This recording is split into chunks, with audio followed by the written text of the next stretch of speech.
Welcome to this demonstration of CommunityViz Scenario 360 Dynamic Suitability Analysis. I'm working here with a hypothetical city that has been fictionalized from a real city. The analysis I'd like to go through is where I would most like to live in this city. It's my own personal livability analysis. So what I have here are a number of GIS layers. You can see things like libraries and schools. The underlying gray polygons are parcels, and I'm going to rate each of those parcels in terms of livability. I've already started that using the CommunityViz Scenario 360 tool, Suitability Wizard. It's very easy to use. You don't have to be a computer expert or even an expert in CommunityViz itself. The first question I asked the tool was, which parcels are near my schools? You can see the schools here in the middle of the blue spots on the map. I've color-coded the parcels according to the scores that the wizard gave from 0 to 100, 100 being the most suitable, or most livable from my perspective, and dark blue. Red is the lowest score, and there's a spectrum in between.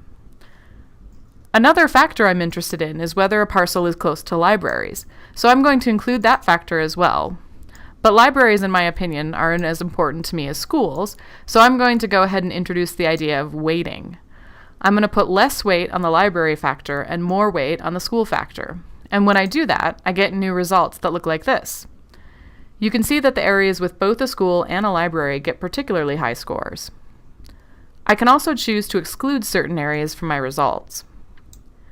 And I can use more complex calculations like this one, which is counting the number of trees near each parcel and adjusting scores accordingly.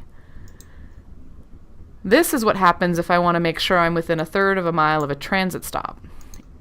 If I had Network Analyst on my computer, I also have the option to use a network distance. Distance is pretty easy to adjust. Now, what about new information, or what-if analysis, which is sometimes called geodesign? Here, for example, I have the ArcMap editing tools open, and I sketch in an anticipated location of a new library. As soon as I do that, a Scenario 360 dynamic update automatically occurs, and you can see that I have new results.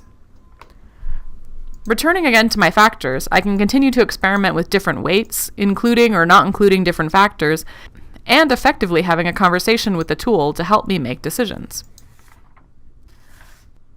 Finally, I may decide that I want to add an additional factor called parks nearby.